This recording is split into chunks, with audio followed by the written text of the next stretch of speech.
मोदी का वो कम नहीं हुआ है। मैं आज भी मोदी के साथ हूं, मैं बात नहीं करूंगा बीजेपी वालों से। सुनिए सुनिए, निकले नहीं घरों से। नहीं देखिए, एक तो मैंने बताया कि 400 का एक उल्टा प्रभाव भी पड़ा, ठीक है।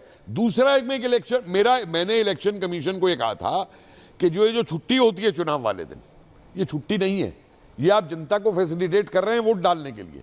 अगले दिन ऑफिस में जो आते हैं उनकी उंगली चेक करिए, जिसने वोट नहीं डाली है उसके ऊपर एक हफ्ते की।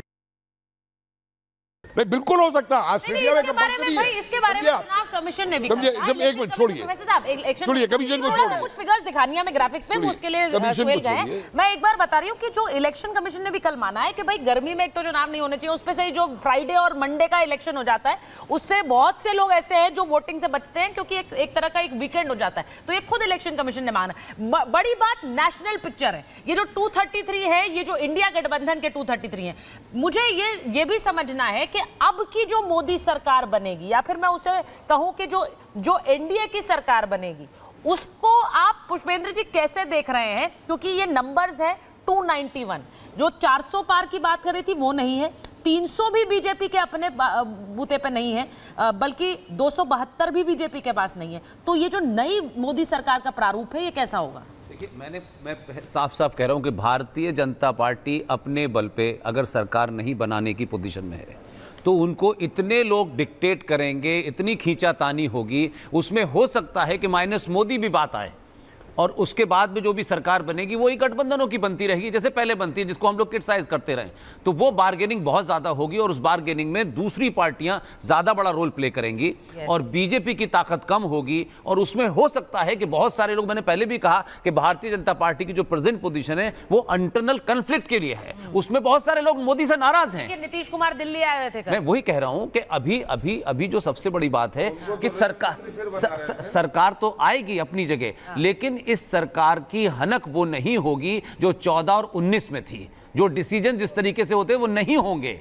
ये सरकार फिर वैसे ही चलेगी कि इनको रेल मंत्रालय देना पड़ रहा है तो इनको दो, फिर इनको फलाना मंत्रालय देना पड़ रहा है, वो कंप्रोमाइज की स्थिति होगी। 2014 और 19 में जिस तरह से बड़े फैसले हमने देखे, बड़े फैसले इसलिए हुए। आएंगे सर, एक बार सुहेल का हम रुख करेंगे, तब उसके बाद। बड़ी बात कह रही है पुष्पेंद्र जी, बड़ी बात कह रहे हैं।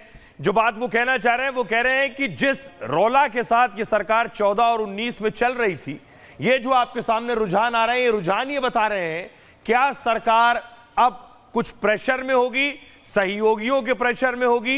ये जो आप देख रहे हैं 233 सीटों पर इंडी आगे चल रही है और 200 आगे चल रही है। क्या अब जो बात पुष्पेंद्र जी कह रहे हैं, अब क्या सहयोगी तय करेंगे बहुत सी चीजें? क्या सहयोगियों के दबाव में चलेगी? क्योंकि प्रधानमंत्री नरेंद्र मोदी अपने निर्णयों के लिए जाने जाते रहे हैं, अपने डिसीजंस के लिए जाने जाते रहे, मोदी अपनी गारंटी के लिए जाने जाते रहे। और उसके पीछे वजह क्या थी? क्योंकि उनके पास पूर्ण बहुमत रहा, 272 से ज्यादा अकेले सीटें हमेशा रही।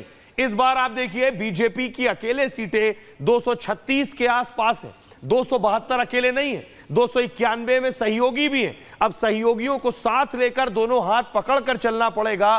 उसमें नीतीश कुमार भी होंगे, उसमें चंद्रबाबू नायडू भी होंगे, उसमें चिराग पासवान भी होंगे, ये सारे सहयोगी जिन्हें साथ लेकर चलना पड़ेगा। उसमें शिंदे सेना भी होगी। इसलिए कहा जा रहा है क्या ये जो 291 का आंकड़ा है ये बहुत से प्रेशर, दबाव, जिम्मेदारियां और बोझ लेकर भी आएगा। सुचारिता?